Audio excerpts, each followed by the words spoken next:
Welcome back to the Y.E.S Fitness Longevity Podcast, where we give you insight on how to get fit, feel better, and live. Pardon me.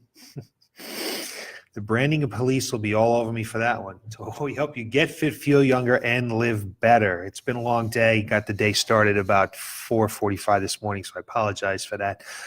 I just would like to start off with a little bit of housekeeping. First, number one, we are halfway through our Fit in 42.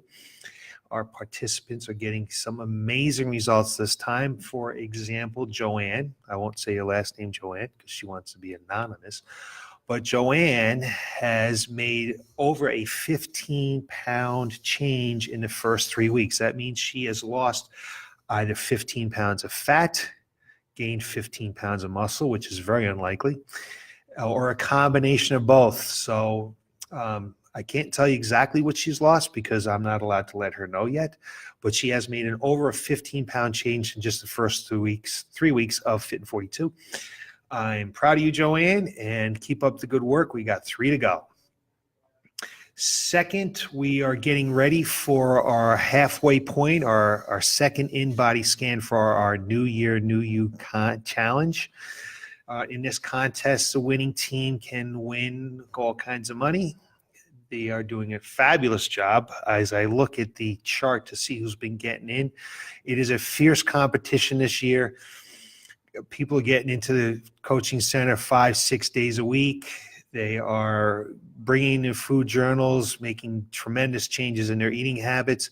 I believe we're going to have a very stiff, close competition when it all is said and done after New Year, New You last 6 weeks. And then finally, we are going to have a special fundraising class on March 9th, Saturday, March 9th. The only class that we're going to have is a special fundraising class at 7:30 in the morning. We are raising money for the Leukemia and Lymphoma Society. A good friend of mine in my mastermind, Ben Fogel, was a world-class athlete. I've known him for about 6 years now. Just a tremendous dad with 2 young children and a beautiful wife. He came down with a very rare form of blood disease. He is now in remission, but we are on a mission to help him raise money for supporting their cause, hopefully helping other people with the same disease or diseases like it, and raise some money for research. There are 30 gyms of us in our mastermind that are all doing this workout at the same time, the same workout on March 9th. You are welcome to just make a donation. You'll see posts on our Facebook page, Y.E.S Fitness Burlington.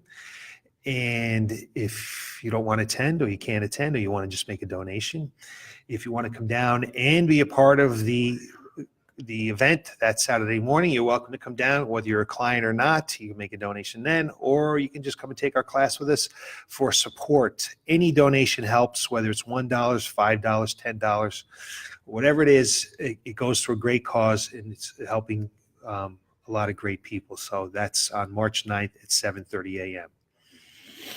So that's what I got for you for housekeeping. So I just wanted to grab this in before the end of the month. It is American Heart Month.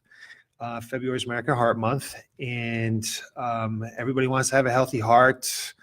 And because heart disease is a general term for a number of different conditions, the cause of your disease depends upon the type of, the name of your heart disease depends on the type of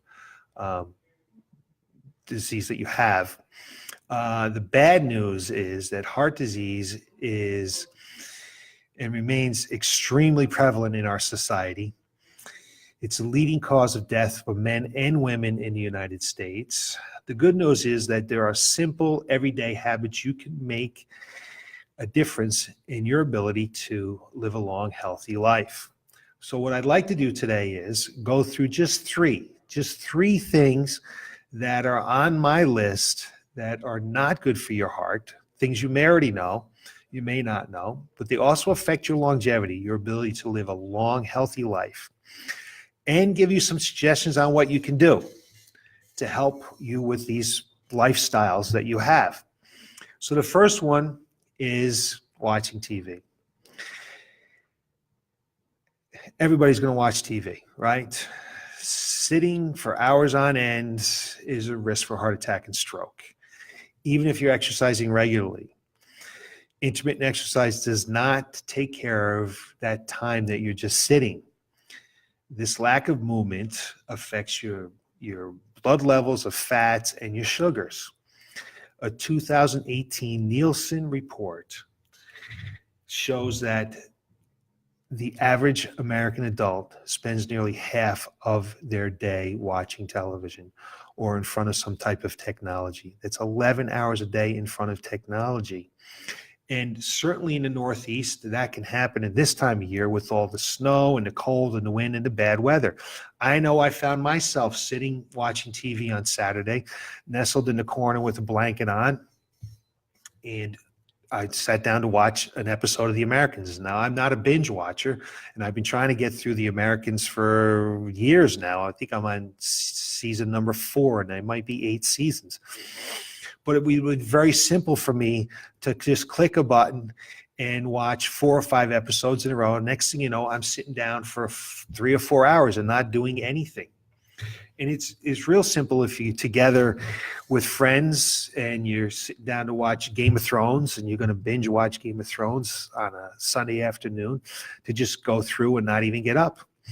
I have a little story for you.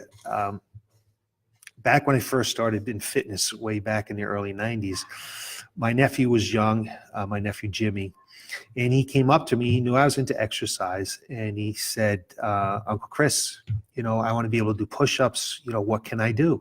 How can I get better at push-ups? And I said to Jimmy, who was probably at the time, that, at every single commercial, I want you to get on the floor and do some push-ups. Just whether you can do 1 or 2, you'll get better at it. So at every single commercial, I want you to get down and do push-ups. Now, my cousin lives over in the Newburgh area, Newburgh, New York, and I'm living here in Connecticut. So I didn't see him too often. So a few years later, probably 5 or 6 years later, I saw him at an event, and he came up to me and he said, "How many push-ups do you think I can do?" I had completely forgotten that I told him to do push-ups. I didn't remember at all. And he said, "I can do like 45 push-ups." I said, 45 push-ups. That's cool. So, what's going on? How come you can do so many push-ups now? He said, "Don't you remember when you told me every single time a commercial comes on, get on the floor and start to do some push-ups?" And that's what he did. So over time, he was now able to do 45 push-ups in a row without any kind of rest. Now, the point is not to be able to do the push-ups. The point is that he got up at commercials and moved around and did something. So my point to you is, if you're going to sit down and watch an episode of something, maybe you're going to binge watch Game of Thrones or whatever it might be on the weekend, and you're with a bunch of people, you're having a good time, you're socializing, at the end of each episode, get up and walk around. Walk around the house, go up and down some stairs. If it's nice enough out, walk around the neighborhood, take a stroll around the block, and come back and watch the next episode. It'll give you time to talk about the episode you just watched. Or if you're not with someone else, you can think about the episode you just watched and have some fun and chit chat about it and joke, and then sit back down and watch the next episode. Just get yourself up off of the couch for a few minutes, move, stretch. You'll feel better. You'll feel better the next time you sit down to watch an episode. If you want to do push-ups, maybe you make push-ups as a goal this year. I want to be able to do a push-up on the ground. You can't do any push-ups. You can't do a push-up on your coffee table. Maybe that's too hard. Or the edge of your couch. Go around to the back of your couch or the back of your chair and use the back of that to do some push-ups. Just do a few, and as you get better at it, each commercial pop up, do some push-ups, and before time, you'll be able to do some push-ups from the ground. So that's my tip to you. We all watch television, especially this time of the year. It's difficult not to watch television or get in front of our technology. Take some breaks, get up, and move around. You're going to feel better. You're going to move better. You're going to have more energy, and you'll be warding off heart disease and increasing your chances to live a longer, healthier life. My second tip, you may know this or may not know this, is to be ignoring snoring. Snoring. It is more than just a minor annoyance. It's a sign of something that could be seriously wrong. you could have obstructive sleep apnea. This disorder is marked by breathing that is interrupted during your sleep, and it can cause high blood pressure. It can cause a spike in your blood pressure. So it's really important that if you are snoring, if you have a significant other that's snoring, that you get this taken care of. So how does this not just affect your health with the high blood pressure and the increased risk for heart disease, but it may be affecting your significant other, the person that you're sleeping with or sleeping in that room with you, whether it's a roommate or something like that. I know the other day I had a client come in. I won't say her name, but she was exhausted and she just looked exhausted. And I said to her, I say, what's going on? Why are you so tired today? You should normally have some good energy.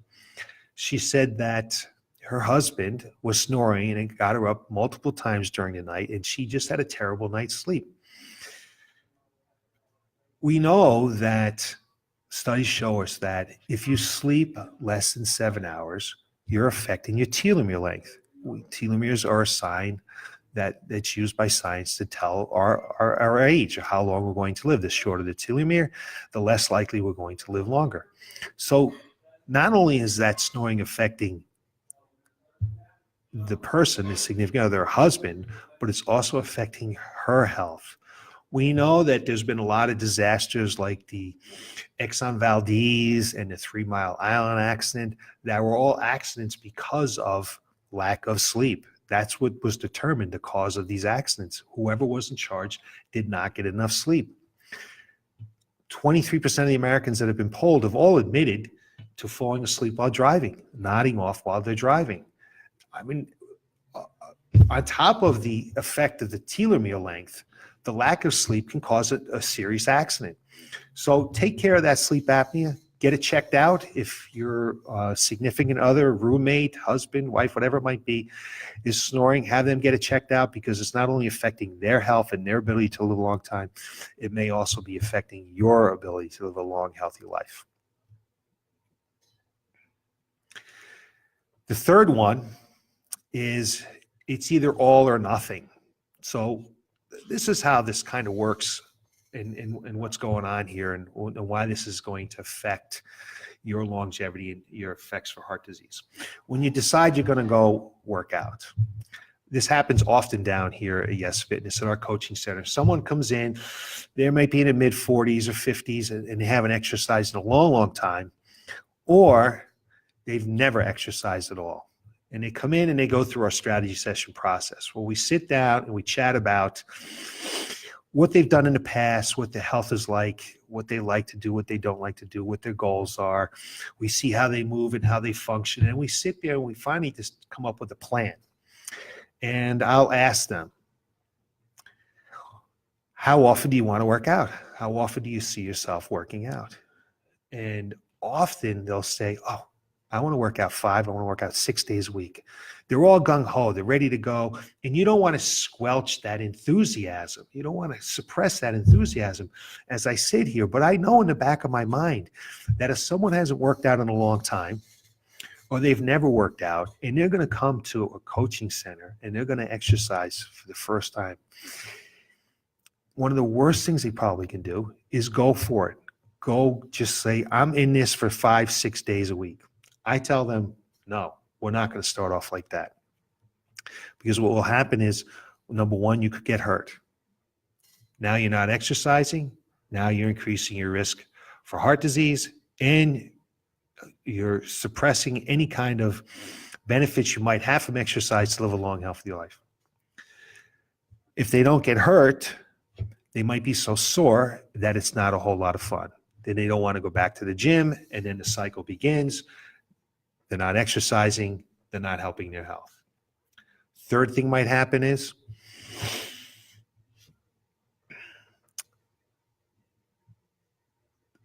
you know what? I forgot the third thing. Believe that or not.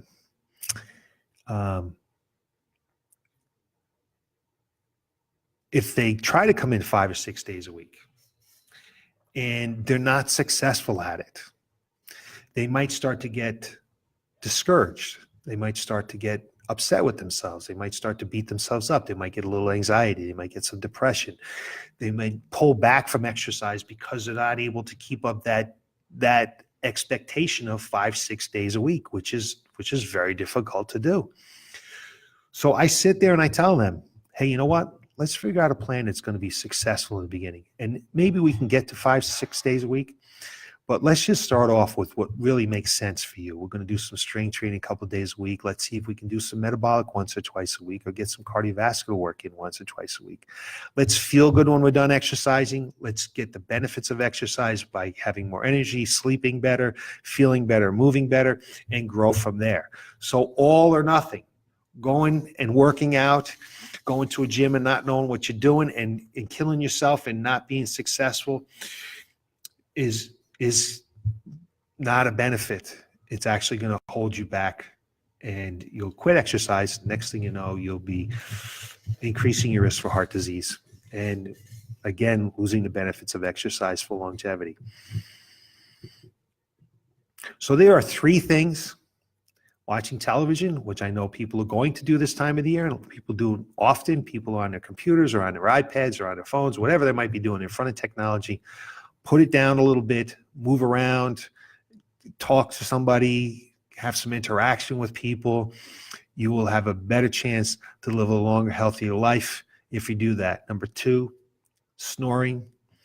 Get it checked out. It could be helping. It could be affecting your health, because spiking your blood pressure, increasing your risk for heart disease.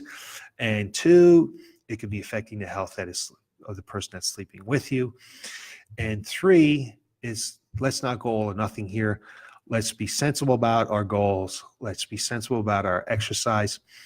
Let's find somebody who knows what they're doing, someone that can coach you correctly and set you up for success.